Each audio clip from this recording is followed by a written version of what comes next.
Cook with Comali season 6ல இப்ப ரீசெண்டா நடந்து முடிஞ்ச கஞ்சா கருப்பு எலிமினேஷனை பத்தி அந்த ஷோல ஒன் ஆஃப் த ஜட்ஜா இருக்கக்கூடிய செஃப் தாமு அவர்கள் எமோஷனலா பல விஷயங்களை ஷேர் பண்ணியிருக்காரு. அதோட விவரத்தை அந்த இதில் பார்க்க போறோம். குக் வித் கோமாளி சீசன் 6 இப்போ ரொம்ப விறுவிறுப்பா நடந்து வந்துட்டு இருக்குது. சொல்ல போனா கஞ்சா கருப்போட எலிமினேஷன் 2வது எலிமினேஷன். இந்த முறை கொஞ்சம் வித்தியாசமா பாயிண்ட்ஸ் டேபிள் அடிப்படையில் தான் ஒருத்தவங்களும் எப்படி எலிமினேட் ஆக போறாங்க, ஃபைனலுக்கு போக போறாங்க அப்படிங்கிறத முடிவு பண்றாங்க. அந்த வகையில இப்ப ரீசெண்டா நடந்து முடிஞ்ச வீக்கெண்ட் எபிசோட்ல செஃப் தாமு, மாதம்பட்டி, அப்புறம் செஃப் கௌஷிக் இவங்க எல்லாமே சேர்ந்து ஒரு நான்வெஜ் டிஷ்ஷை சமைச்சாங்க.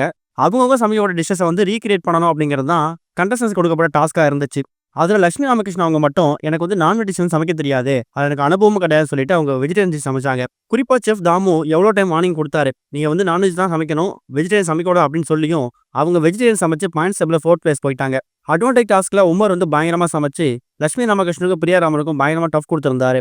இப்படி எல்லாம் போயிட்டு இருக்கும்போது தான் டேங்கர் ஜோனில் சுந்தரி அக்காவும் கஞ்சா கருப்பு வந்திருந்தாங்க. இவங்க 2 பேருக்கு கொடுக்கப்பட்ட டிஷ் என்னன்னு கேட்டிங்கன்னா சீ ஃபுட் சேலஞ்ச். இந்த சீ ஃபுட் சேலஞ்சில் நீங்கள் என்னென்ன சமைக்கலாங்கிற மாதிரி தான் டாஸ்க் கொடுக்கப்பட்டிருந்துச்சு. அதில் கஞ்சா கருப்பை விட சுந்தரி அக்கா வந்து ரொம்ப சூப்பராக சமைச்சு அவங்க வந்து எலிமினேஷன் தப்பிச்சிட்டாங்க.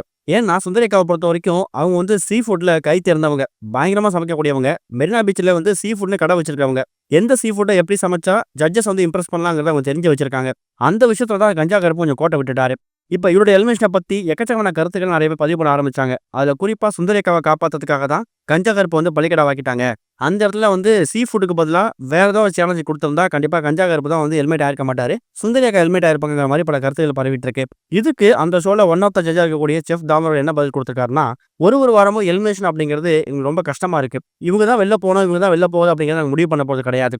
அவங்க எப்படி பெர்ஃபார்மன்ஸ் பண்றாங்க, எந்த அளவுக்கு வந்து ஜட்ஜஸை இம்ப்ரெஸ் பண்றாங்க, எப்படி வந்து அவங்க டிஷ்ஷஸ் வந்து வெரைட்டியாக கொடுக்குறாங்க அப்படிங்கிறத பொறுத்து தான் அவங்க ஷோவில் இருக்கிறாங்களா கண்டினியூ வராங்க அப்படிங்கிறத அவங்களே முடிவு பண்ணிக்கிறாங்க.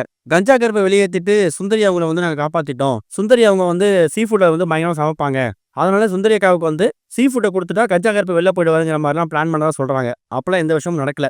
எந்த ஃபுட்டை கொடுத்தாலும் என்னைக்காவது ஒரு நாள் யாராவது ஒரு ஆள் சமைக்க தெரியாமல் அது ஹெல்மெட் ஆகி போக தான் போகிறாங்க. குறிப்பிட்ட ஒரு 4-5 பேர்கள் மட்டும்தான் ஃபினாலே கரியர் வைக்க போகிறாங்க. இப்படி பரவக்கூடிய விஷயங்களை பார்க்கும்போது ஒரு பக்கம் கொஞ்சம் ஆதங்கமாக தான் இருக்குது. கஞ்சா கருப்பு நல்லா சமைக்கக்கூடியவர். ஒருவேளை இந்த சீ ஃபுட் சேலஞ்சில் அவர் பெஸ்ட்டை கொடுத்துருந்தாருன்னா அவர் உள்ளே இருந்திருக்க போறாரு. இப்போ சுந்தரி அக்கா அவங்க காப்பாற்றிட்டோம், அவங்க வந்து ஃபினாலே போயிடுவாங்க அப்படின்னு கேட்டிங்கன்னா இல்லை.